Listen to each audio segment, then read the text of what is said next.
Chip Eskridge, it's a pleasure to speak to you and a pleasure to meet you this week. You are a ASME Fellow, ASME B31 Chairman, and a board member of the ASME. How is the week going for you so far, Chip? Very good. We've had, previous to this, the most people or users that have showed up to our committee members is a little bit over 100, maybe 115 at our last meeting. This one here, we had over 200. So ASME really was surprised how much excitement that the international community had for this. Again, at our previous meetings, maybe besides North America, US, Canada, we'd have maybe 6 other individuals, maybe 8 outside the U.S., maybe 8 or 10 international representatives. Here we had 34 come in from all over the globe. So it was it met or exceeded my expectations. All right. Glad to hear so. I mean, I know you put a lot of time and effort into making it happen here. We're currently at the Energy Transition Campus here in Amsterdam. What was your thought about, I mean, typically this is done in Houston, or at least in the US, I should say. What was your thought line and let's say vision with doing it outside of the US? I was actually born in Europe. Oh. So before I was, by the time I reached age 10, I'd traveled the Atlantic 3 times, right? So I remember Europe as a youth. And I'm probably much more traveled than the average US citizen. So it goes all the way back to pre-COVID. I think I started putting the idea in the 31.3 committee members in 2017, 2018. All right. And I had to gain some, get some momentum going. And we were actually planning to do it maybe in 2021, but COVID hit. All right. And all that energy that I put into it kind of like was lost. So I had to rebuild that energy. And so 2025, we've been working on this very actively since last July, so at least for 9 months. We've been having monthly meetings with Shell on the phone, how the food would be catered to every detail, the presentations. Yeah. And why did you want to do it outside of the US? Well, again, I have a pretty good global experience. I see the Europeans, many piping systems in Europe are done to ASME vessels and ASME. So I tell people everybody has a wallpaper on their cell phone, and mine is Amsterdam. I've had it on there since the first time I came here. So everybody has a favorite city. Mine's a picture of Amsterdam that I took in 2017. So you can imagine when Shell offered up this campus, that I was double excited, For me, it's great to see, attending this event, to see how the work actually happens, how the committee meetings happen, the ballots, the voting. I mean, I've seen the code numerous times, worked with it, seen those names on it, but now I actually see the process and the people behind it. How can people get involved with contributing to the development of the standard?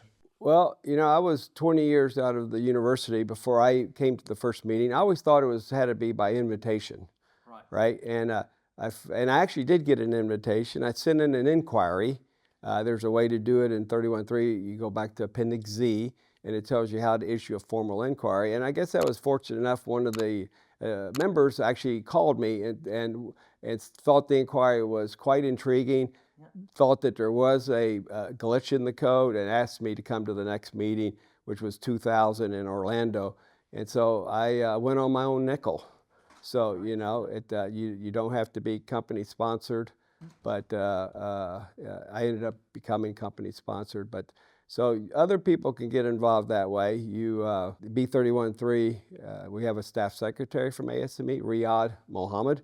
But if you can reach out to him, express your interest, we do have a group that you start in where you can actually start participating in the comment process.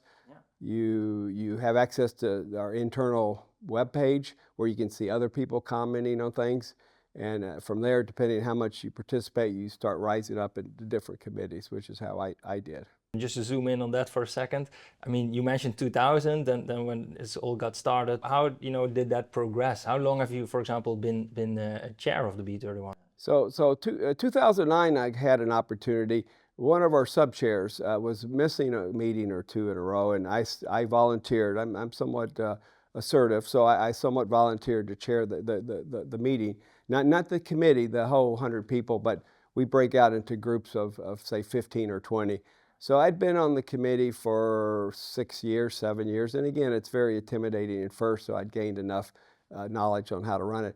And so the chairman at that time, Chuck Beck, asked me, he had authority to say, why don't you become the new chair of fabrication, examination, testing? And I was like you, I was like humbled. Is that one of the subgroups? That's chapters 5 and 6 in the book. And then from there, you go from maybe a subgroup chair up to the B31.3 vice chair and 31.3 chair. For how long can you be a chair? I mean, there's periods. There is a 3-year term, and you can run for 2 terms. So you could be a chair for 6 years. You already mentioned company sponsorship, that you weren't at the start. Correct. So correct me if I'm wrong. So a lot of people contribute on their own, let's say, initiative and motivation. It's not like what we might see at other codes. I think, for example, with ISO and maybe even the N codes, it's more particular that companies want representative within the code and therefore push people, but it's more on their own initiative. Is that correct? When you come here, you're actually representing yourself, not your company. Now, the thinking is that your company is sponsoring you to come here, so you have your company's interest when you speak up. And typically you do. But if you happen to change employment or actually go self-employed, you can still come here as a consultant or the next company. So your membership, as long as you're continuing to participate, it's not, I understand ISO, you have to have a company letter, says we'd like for them to participate as behalf of our company. But no, this is one you just show up. Yeah, nice. Just for absolute clarity, can also non-Americans contribute to the development of the code? Right, yeah, they can. So somewhere around, before 2010s, right, 2015, 2016, we had about a dozen on the committee that we'd email. But I felt like emailing is an inefficient way to communicate. So somewhere around 2019, I decided, let's get together, have calls on Teams. And we actually heard these people for the first time. And they too were struggling a little bit on how to participate. So since then, we've gone from 12 that was in the international community up to about 70 right now. So we're very close to maybe the international community outnumbering the ones in North America. Of course, the ones in North America will show up to the meetings more likely.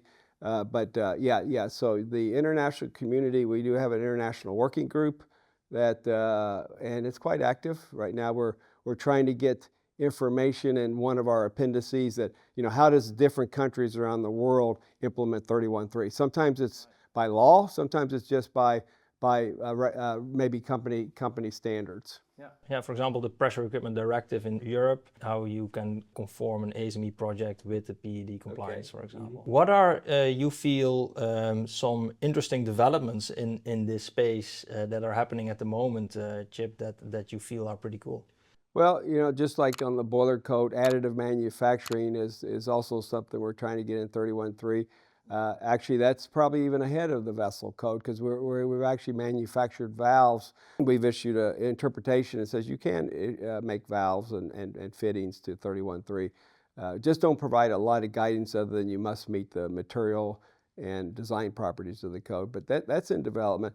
But right now, the big thing of 31.3 is we're trying to take the hydrogen requirements that are in 31.12, move them into 31.3 and 31.8 for pipeline, and then maybe sunset 31.12, which is the hydrogen piping code book, try to sunset that by 2030. So in 2026, the 31.3 will now have a new chapter 11 addressing hydrogen service. So for 4 years, 31.3, chapter 11, and 31.12 and 31.8, they'll all coexist for 4 years to make sure they're aligned.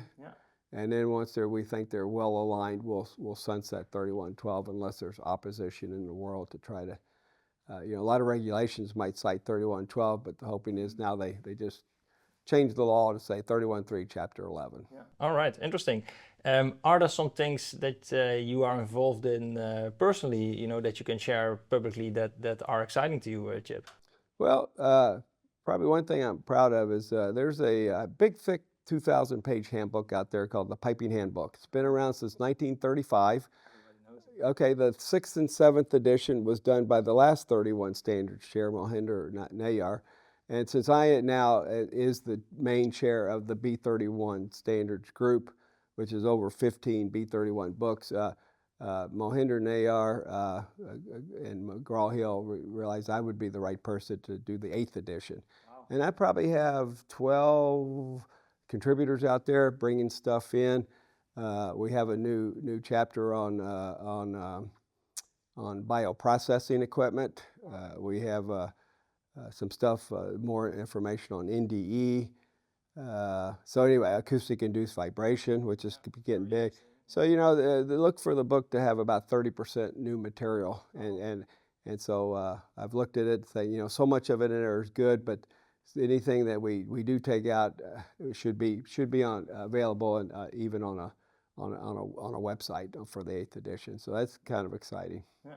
Nice. What is the timeline? When do you expect the new edition to come out? Oh, I hear from the chief editor at McGraw-Hill like weekly, and I'm transferring chapters over every week. So I'd like to have this done to get them all the material. Actually, here at this committee, at this meeting, we had probably 6 of the contributors, and I've been asking them, hey, when are you going to finalize that? Because it's getting really close to the end. So sometime this summer, then it goes to their editor, and then they have to turn it into the new book, and then they'll send me back a proof. And so it could still be summer of 26, I think, with the 8th. But it hasn't been issued since 2000. So so even waiting another year is not bad. Yeah, that makes sense. Yeah. Chip, thank you for making the time. It's a pleasure to speak to you. Yeah, I'm glad for inviting me over.